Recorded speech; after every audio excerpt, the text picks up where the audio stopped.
Hello everyone. Today's topic is international organization and the state. We'll go from introduction part, and you'll also be provided some of the questions, additional questions later on, with the solution and exercises, which is very useful for your exam. Okay. Now we'll start the lecture that international organization and state. So first we'll go for the structure. Which are the how is the structure that we're gonna read. So, the structure is introduction, historical background, classification. Okay, different classification. I have attached table for it, and the national state system, interaction, international organization, their impact, and summit. Okay, now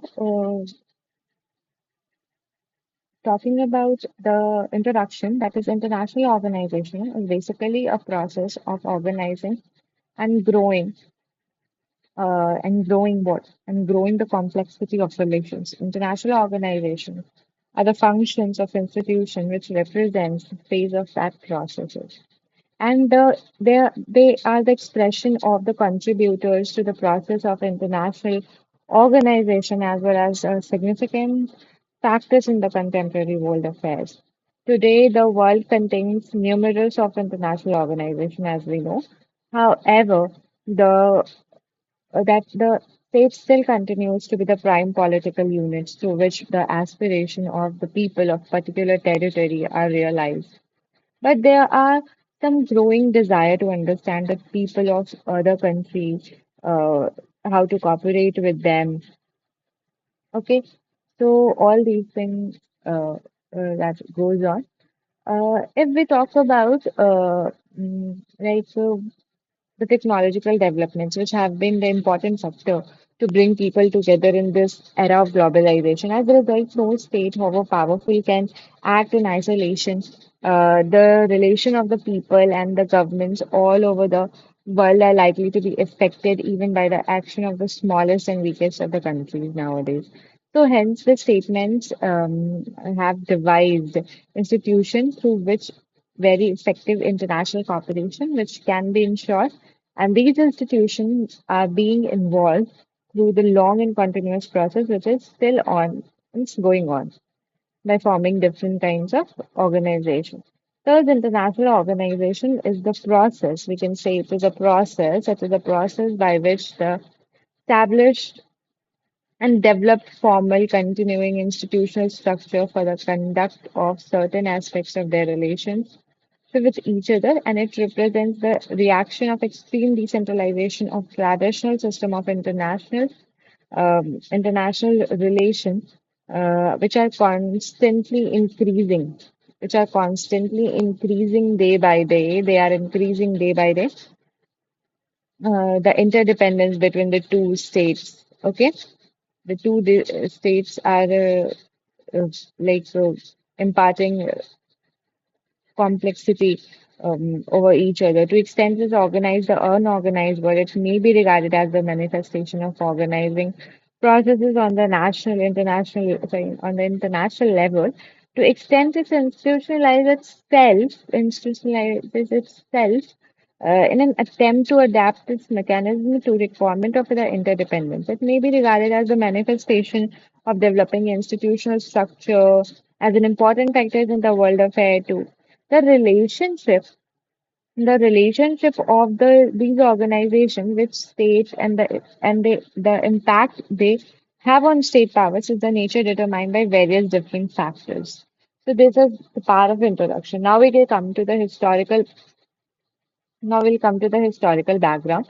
Historical background means that a sound understanding of historical background makes us realize that international organization is a distinct phenomena of the world politics. It is a recent growth, but it has become an established trend also. There are four prerequisites for the development of international organization that the world must be divided into the number of states such as independent political units. A substantial measure of contact must exist between these states. The states must develop an awareness of the problems which arises out their coexistence. And on the basis, they must recognize the need for the creation of such institutional device and systematic methods for regulating their what their relations with each other. So it was like 19th century. All these four prerequisites were satisfied in a sufficient manner and in proper combination to bring out the birth of a certain modern organization, that is international organization. The realization that war is a menace to the welfare and happiness of the humanity, the mood of anxiety and dissatisfaction, as well as the awareness of inadequacies of the established principle and methods of international affairs. The multi-state system up to the 19th century was characterized by the doctrinal principle of sovereignty, which means that denotes that authority without responsibility. The state served as a judge in their own cause, and they enjoyed the legal right to arbitration, the use of force. It was this sort of multi-system which recognized that inadequate under the condition of international life as they developed in 19th century. Therefore, it was considered necessary and possible to modify the freewheeling responsibility for the sovereign states. No doubt, the world of 19th century continued the glorification of the principle of separate and independent sovereignties and the characteristic of decentralized system of international relations, but at the same time, it also reacted the awareness of new necessities by undertaking to achieve working restraints and functional innovations through the initiative, consent, collaboration, and the initiative, consent, collaboration of the sovereign state. However, it fell on the shoulders of statement that how they could take it, how they could devise an arrangement whereby the sovereign units of old system can also pursue their interests and manage their affairs without altering the circumstances over there. And the first three major streams of development who may we can trace the till 19th century the system of multilateral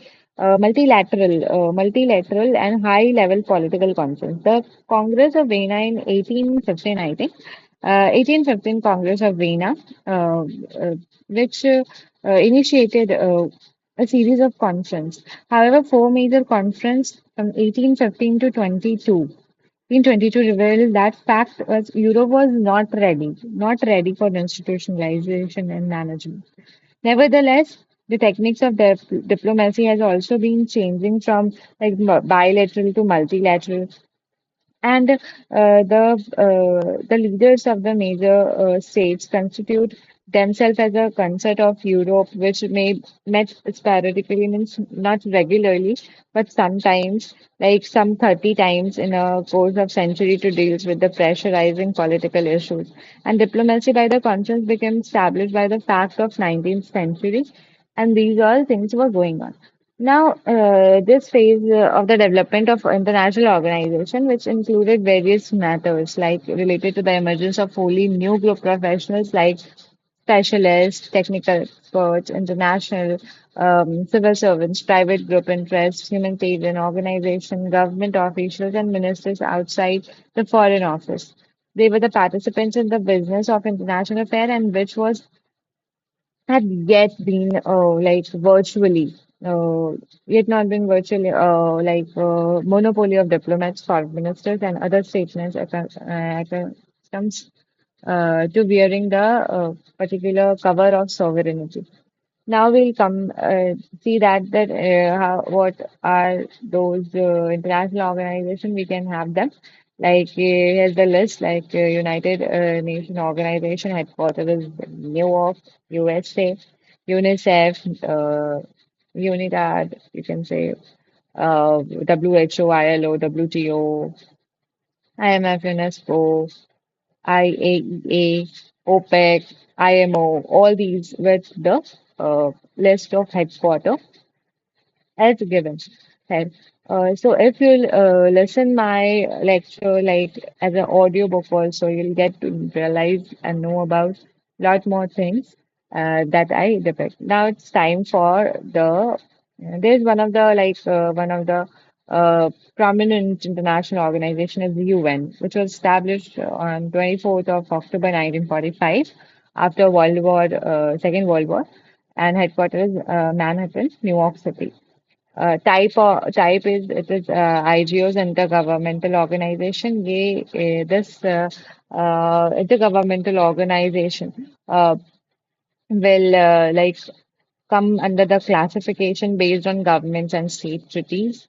So it's one of the types.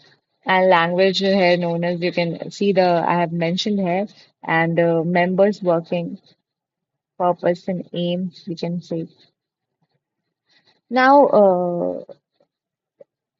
all these key points, okay, different conferences which we can see over here. Uh, there were many conferences that were held during means before the genesis of United Nations. Okay, so if you want, I can just recall it for you people, uh, like Atlantic Charter, UN Charter, uh, Moscow Conference, Tehran Conference, Dumbarton Oaks Conference, then Yalta Conference, San Francisco Conference. All these are the past. Now we'll come to the classification of the international organization, in which you can see that based on function, what are the different classification. So first is political. The political organization are primarily concerned with the preservation of international peace and security. The example is United Nations Organization itself and ILO, International Labour Organization. The political organization have a comprehensive competence, okay. The administrative organization have very limited aims and objective. The trusteeship council is primarily a administrative organization. The third category, which consists as the judicial organization like Permanent Court of Justice and International Court of Justice. This classification is a kind of functional classification, is a kind of like based on convenience only, and it is very unscientific. But somehow it is accepted just to in a manner, just in a for the purpose of presentation and description altogether. Okay.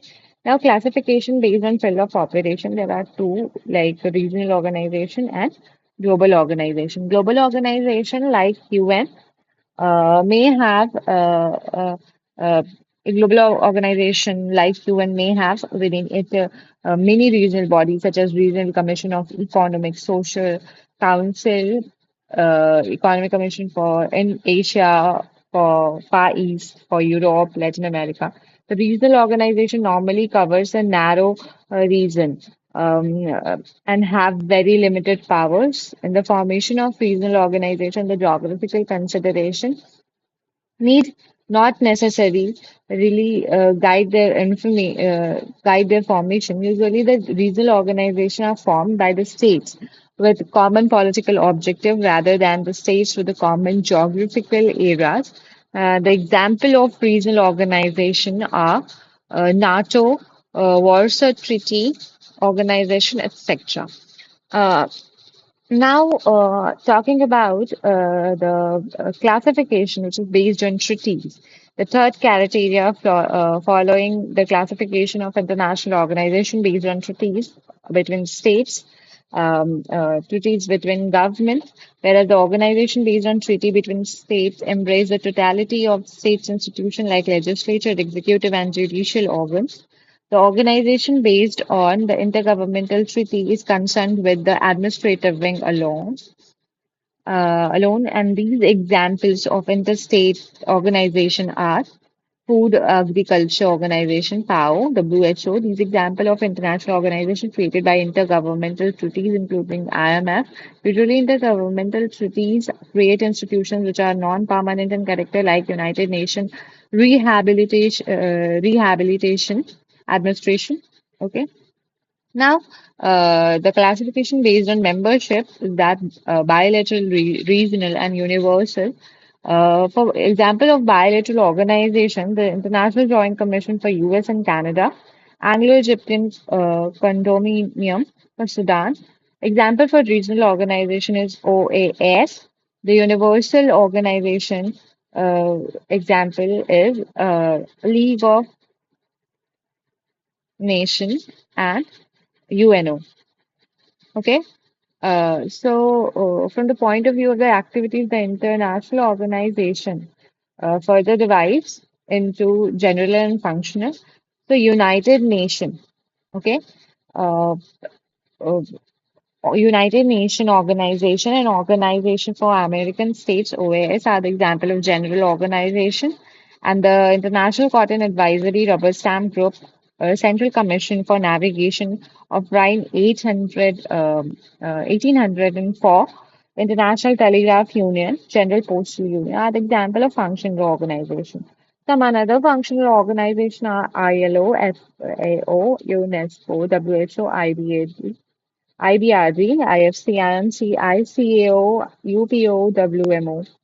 Now, we find there is no single principle followed, followed by uh, a particular classification.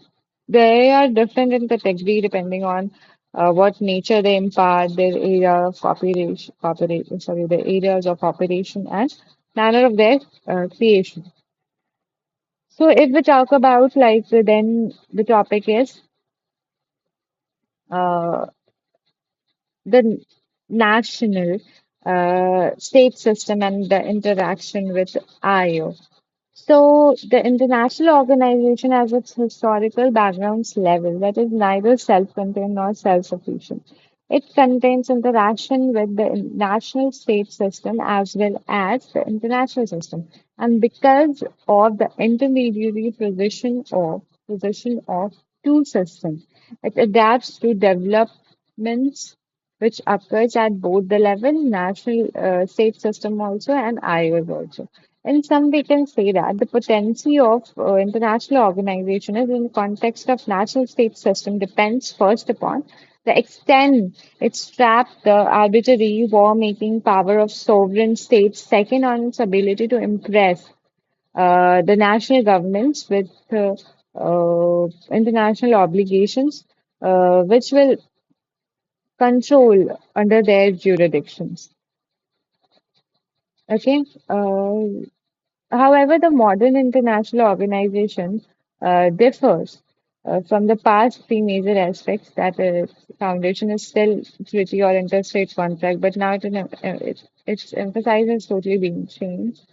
Firstly, the stress on multilateral agreement, okay, rather than the bilateral accords.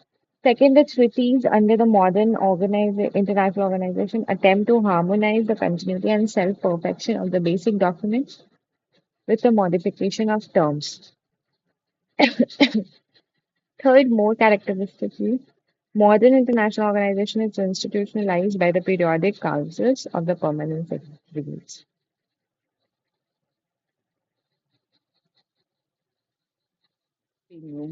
And people are there are some evidences of growing respect for authority and program for international organization, both among the governments and people as well. The expanding role of United Nations General Assembly plays very significant role in this regard. Serious problem of post-war political, economic, international relations have been placed before it. It is, and top political and diplomatic leaders have participated in its deliberations. Though actions on many issues has been conclusive, that remains the government have attached much importance to the presentation of their policies before the assemblies and have indicated considerable concern about its ultimate verdict. People have been able to see it in the terms of concrete benefits like food, medicine, economic rehabilitation, seeds for new crop, etc., etc. Such respects and confidence for both sides in condition of effectiveness will flourish the concept of international organization and all these have raised a new question too with regard of the issue of sovereignty and autonomy. which will go on in the place of state and the international community. So, with these, I'm ending the lecture, and there are some of the prominent four questions which I'll answer by my own and attach the PDF along with it. Thank you.